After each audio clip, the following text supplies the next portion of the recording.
Didn't our worship team do terrific this morning? I mean that sounded wonderful from where I was standing. And Narelle, you can take comfort. I did know that last song. Not sure if you take comfort from that.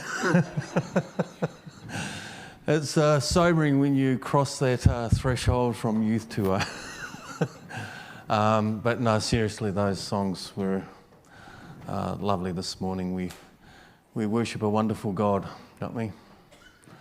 And it's our privilege to worship Him this morning. Well, it's been a few weeks since I've been here with our regional, and we had a regional in Launceston as well. And so anyway, it's great to be back here. So you got 2 weeks in a row with me. Isn't that wonderful? Don't look so happy. No, that's good. We're looking forward to it. All right. So, the title of my sermon today is We Must Be Stronger Than That.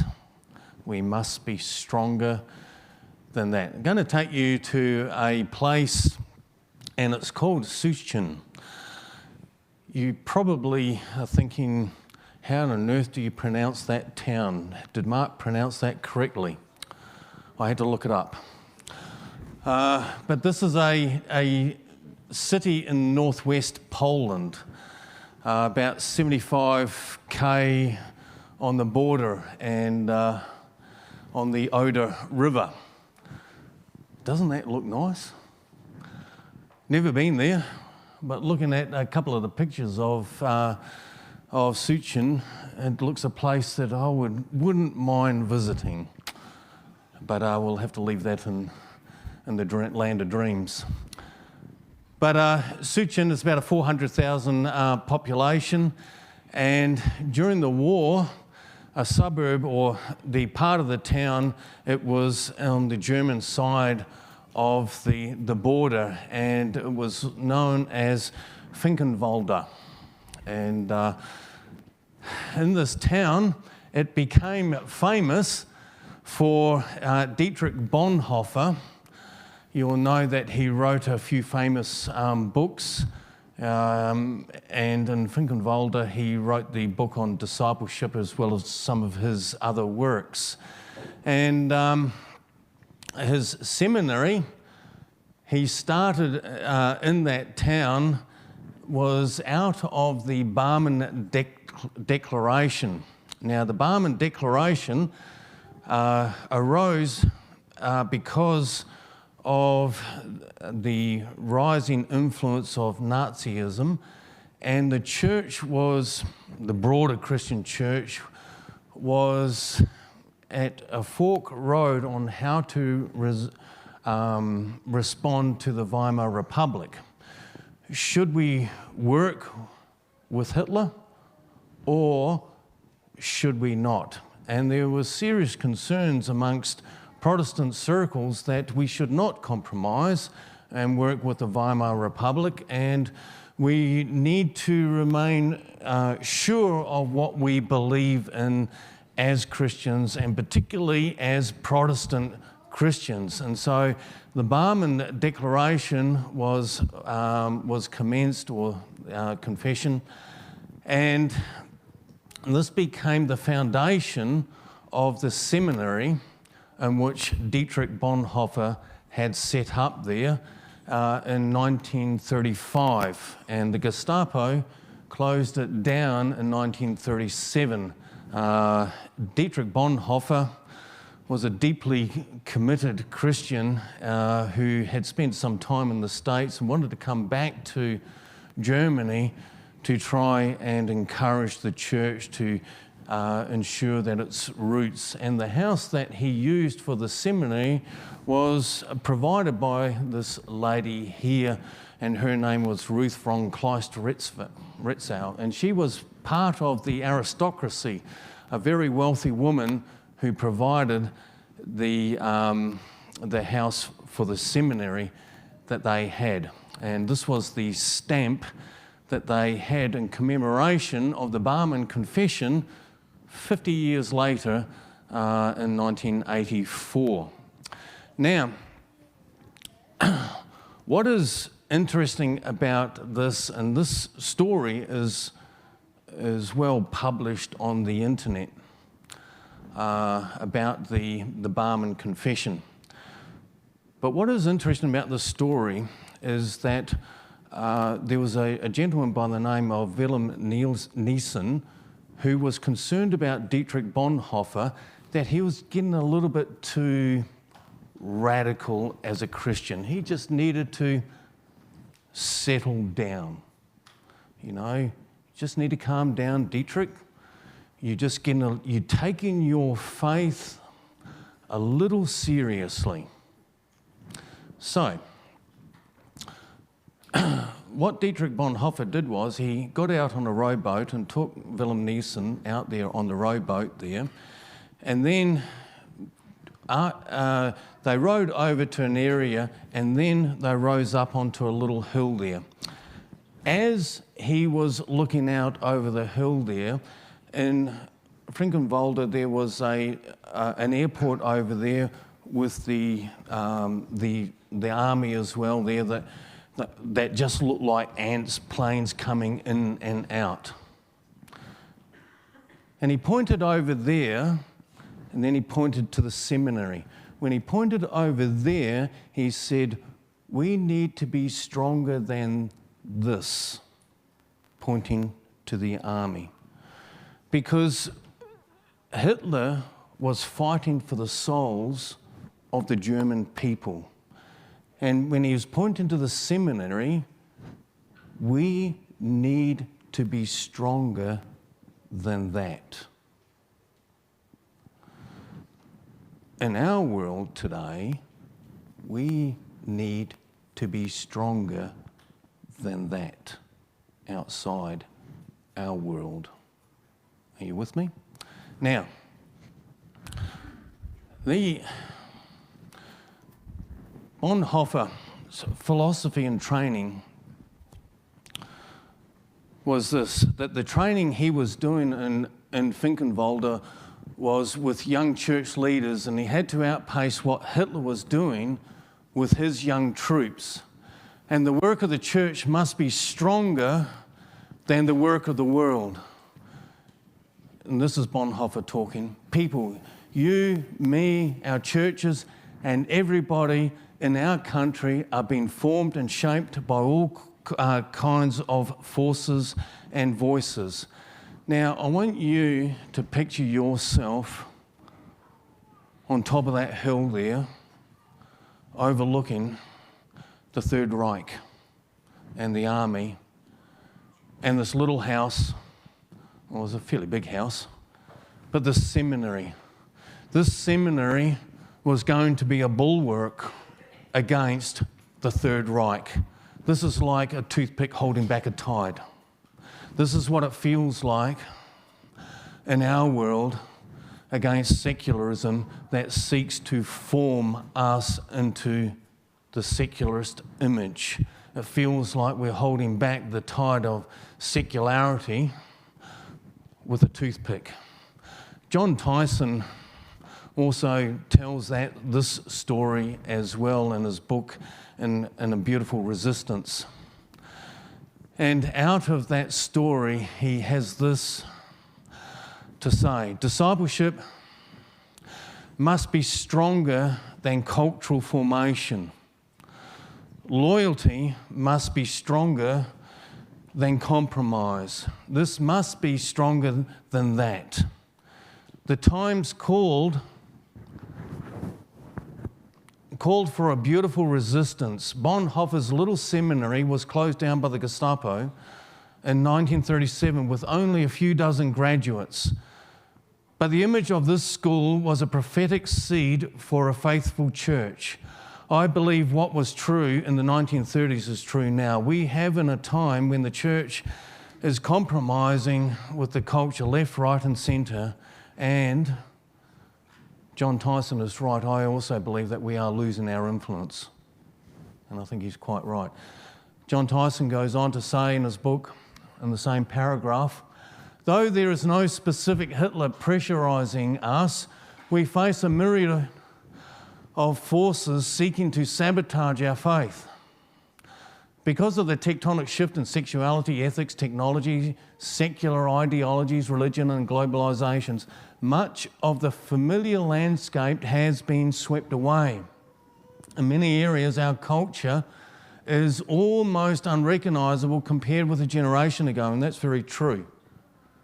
The spiritual devastation from much of the cultural change and the failure of the church to respond well has been almost unthinkable. So we must call our generation to a loyalty to Christ.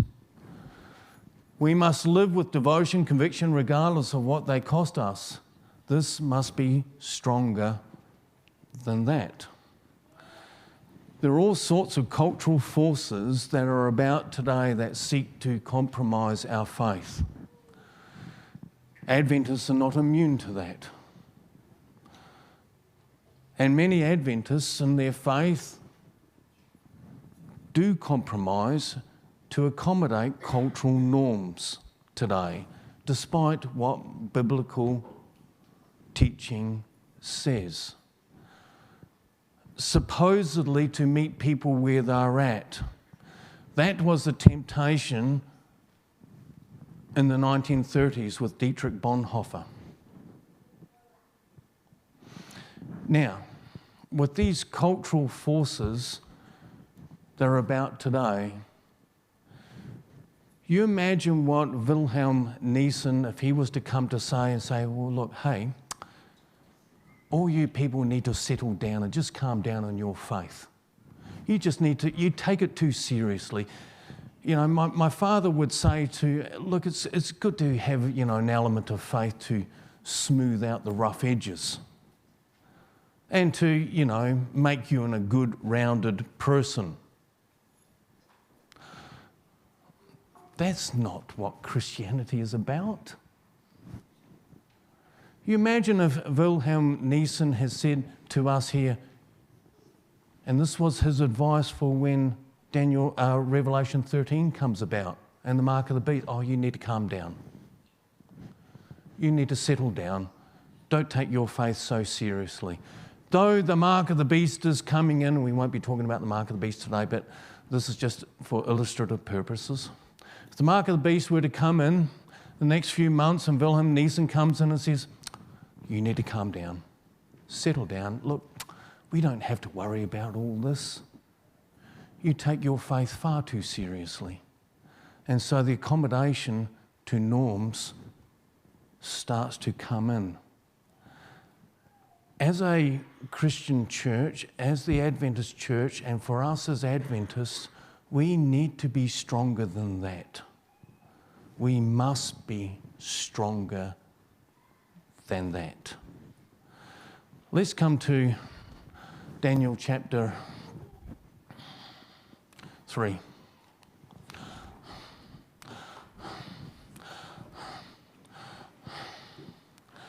Now, I wrestle very hard in sharing familiar stories because for those who have been raised as Adventists, these stories have been done to death,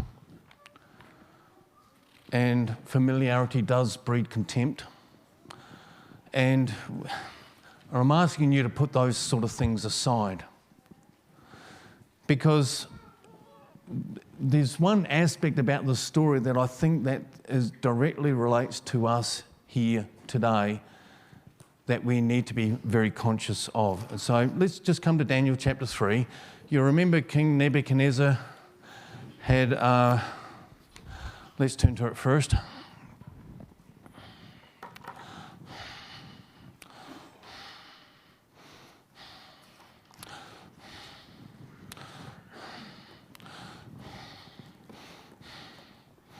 All right. Just reading from the first couple of verses here. Then King Nebuchadnezzar made an image of gold whose height was 60 cubits and its breadth 6 cubits, and he set it up on the plain of Dura in the province of Babylon. And then King Nebuchadnezzar sent to gather the satraps, the prefects, the governors, the counselors, the treasurers, the justices, and the magistrates, and all the officials of the provinces to come and do in the dedication of the image. Now, this had come through a difficult time for Nebuchadnezzar, and there had been a challenge to his authority, and he needed to reassert his authority. And so he wanted to get everyone out onto the plain of Jewry, set up this golden image here, and then, as you are familiar with this story, there was a whole lot of musical instruments that were to be played, and then they were to be what? They were to what? Bow down and worship the golden image. And so, skipping down to verse 10 here. You, O king, have made a decree that every man who hears the sound of the horn, the pipe, the lyre, the trigon, the harp, the bagpipe, and every kind of music shall fall down and worship the golden image. And whoever does not fall down and worship shall be cast into the burning fiery furnace. And so here in this part of the introduction of the chapter, you got the mentioning of who's in attendance, and it just keeps on repeating it of who's attending it, and it keeps on repeating the musical instruments, repeating them, to emphasize the authority and the importance of bowing down to this image, and the importance of bowing down. And so the writer of chapter 3 really wants to get the point to the reader that you got to obey what the king has commanded. Now, so there shall be, and anyway, let's pick it up again, the story in verse 11. And whoever does not fall down and worship shall be cast into the burning fiery furnace. And there are certain Jews whom you have appointed over the affairs of the province of Babylon, Shadrach, Meshach, and Abednego. These men, O king, pay no attention to you, and they do not serve your gods or worship the golden image that you have set up. And then Nebuchadnezzar, in a furious rage, commanded that Shadrach, Meshach, and Abednego be brought. So that they brought these men before the king Nebuchadnezzar, and answered and said to him, Is it true, Shadrach, Meshach, and Abednego, that you do not serve my gods or worship them in the golden image? And so he asked them that pointed question. Now, you imagine if Wilhelm Neeson had come to say to him, Shadrach, Meshach, and Abednego, I think you're taking your faith too seriously here. Oh, this is just getting a bit too much, isn't it? You still believe, don't you? You believe in God? You know, we can still give worship in here. Let's just bow down. We can still believe God through here. I think you take this too seriously. Do you understand what I'm saying? It's easy to rationalize things away. We need to be stronger than that. We need to be stronger than that. But he asked them something that's interesting. I want you to bow down to this image, and the accusation, do you not worship these gods? Now, when it came to Babylon, it was a pluralistic society. They had people from all parts of the then known world. And so there were multiple gods around from all sorts of different cultures. The objection wasn't that you weren't allowed to worship your God. You just had to worship this God as well as. Do you understand what I'm saying? So, you bow down, you worship this image. Nebuchadnezzar is saying, I don't care who you worship. You can worship any god you want. Matters none to me, but you'll bow down and worship this. You'll bow down when you hear the music and you'll worship that. So, you can still be a Jew and practice your faith, but as well as you'll bow down and worship this. What would you do?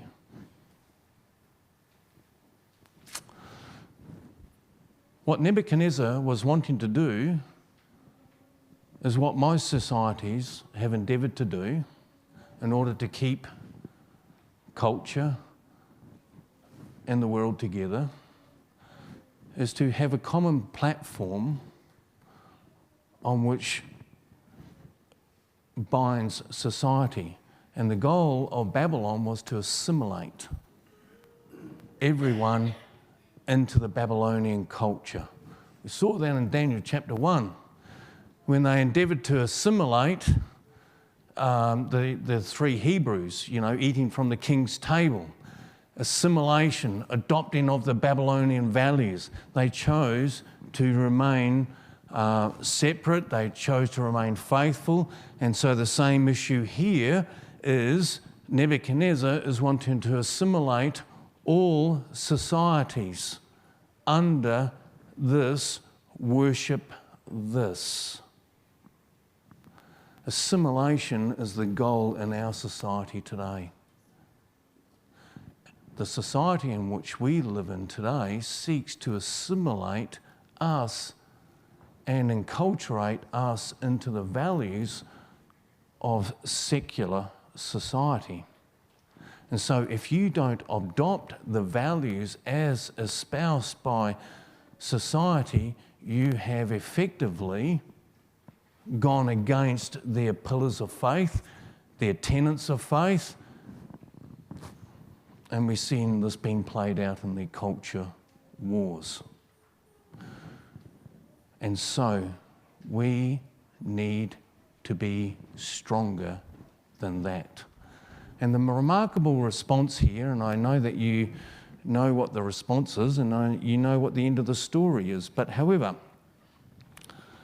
Shadrach, Meshach, and Abednego, Nebuchadnezzar gives them another opportunity in order to bow down. But he then goes on to verse 16. Shadrach, Meshach, and Abednego answered and said to the kings, the offer that he gave them, O Nebuchadnezzar, we have no need to answer you in this manner. If this be so, our God, whom we serve, is able to deliver us from the burning fiery furnace, and he will deliver us out of your hand, O king. But if not, let it be known to you, O king, that we will not serve your gods or worship the golden image that you have set up.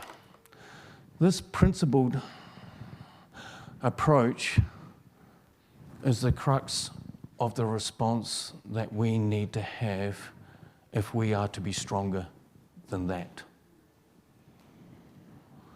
You see, at that point, they didn't know the end of the story. We do. They didn't. They said, look, God can deliver us, but if not, we will not serve your gods. We will remain faithful. We will remain faithful. That principled approach is essential when it comes to, I expect God to have done this, this, and this. I don't know why this has happened to me. I can't understand why I am going through this sickness or illness, or why God has taken this person away from my life, or why this person has died.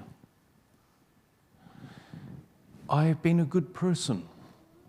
Therefore, God should have done this or that. There's nothing in the passage about, well, we have been good to God. I'm sure God will deliver us here. What is remarkable about Shadrach, Meshach, and Abednego's worship of God is that they worship God because of who He is. Because God is a loving God.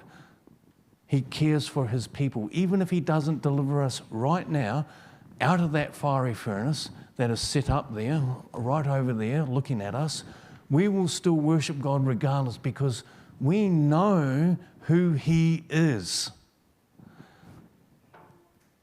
We know who He is. We know that He is loving and caring. And we know that He is coming. We know that He will redeem us. We know that He will save us and bring us to heaven and get rid of sin, regardless of what happens in this world. But so many times I have heard people say, I don't understand why God has put me through this, and this. I don't either. But the response of Shadrach, Meshach, and Abednego is, we have no need to answer you in this matter. We will not serve your gods. God is able to deliver us, but if not, we will not serve your gods. You see, that's that unqualified, principled desire to worship God that is critical if we are to be stronger than that. Suffering is incredibly important in our journey and refining our faith. Job 5 verse 7. Let's come to Job 5 verse 7.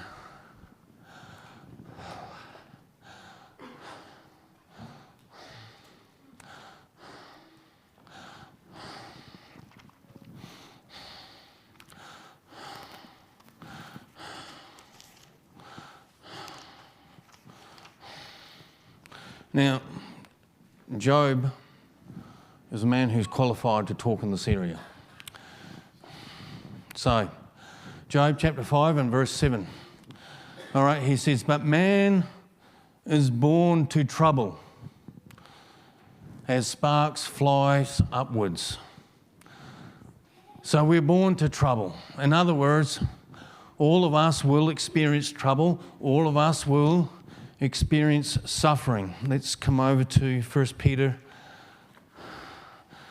chapter 4.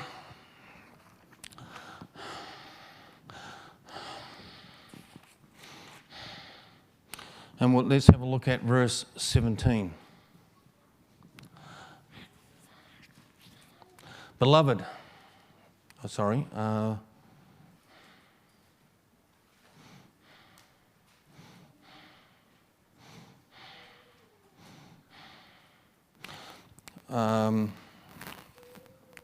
verse 12 says this.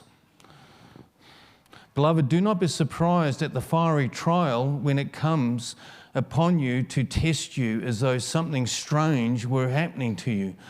But rejoice insofar as you share Christ's sufferings, that you may also rejoice and be glad when His glory is revealed. And, you know, Peter says to us, don't be surprised that when the fiery trials do come, fire has that notion or the furnace of purification and the purification of our souls. Suffering, we will not be spared of suffering in our walk with God. So we not only need to resist the cultural norm of assimilation into the values, but we also need to acknowledge that we will experience suffering and we will experience trials in our lives, as those three Hebrews did as well. You know, the surprising thing of what happened in this, toward the end of the chapter, let's go back to Daniel chapter 3.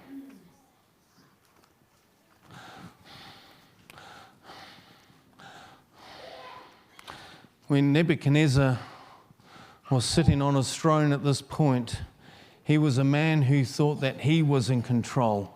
He did not acknowledge God. Even though he had the revelation in Daniel chapter 2, he was still struggling with this idea that ultimately God is in charge here. But as we pick up the story,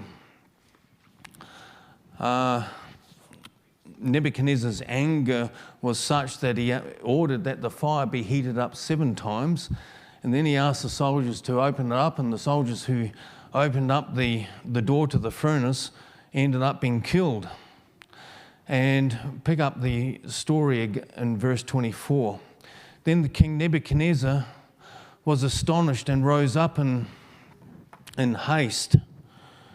He declared to his counselors, "Did we not cast 3 men bound into the fire?" They answered and said to the king, "True, O king." He answered and he said, "But I see 4 men unbound and walking in the midst of the fire, and they are not hurt, and the appearance of the 4th is like that of the Son of God's." And so at the end of the chapter, he acknowledges the God of the Hebrews, but he falls into the trap of enforcing worship. And still hasn't quite got all the pieces together, and we don't read about that until Daniel chapter 4. But in this chapter here, there are all sorts of forces that are confronting us that seek to take us away. One of the forces that is to assimilate.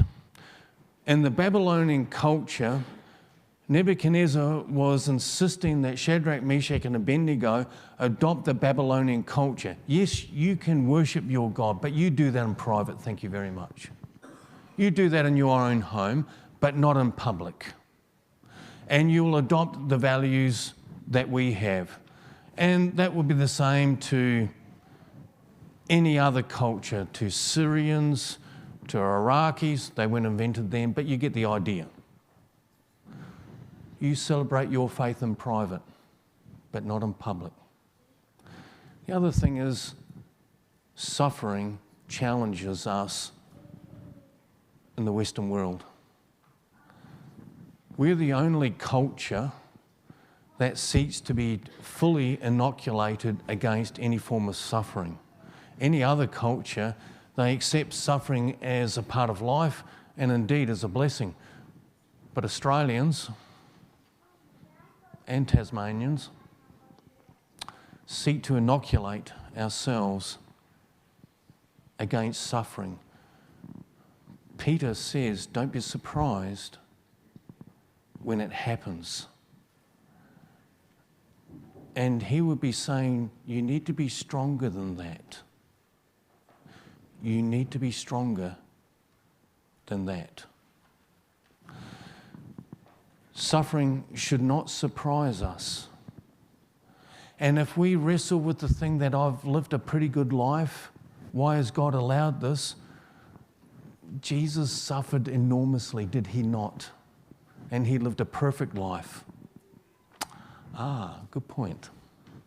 He lived a perfect life, but yet he still suffered that we might live. Wow. You see, it's through suffering that character is revealed. Character shines forth, faith shines forth. The rough edges of faith are smoothed out. The volume of our song of faith sings that much louder. And that's how it was with Ernest Gordon,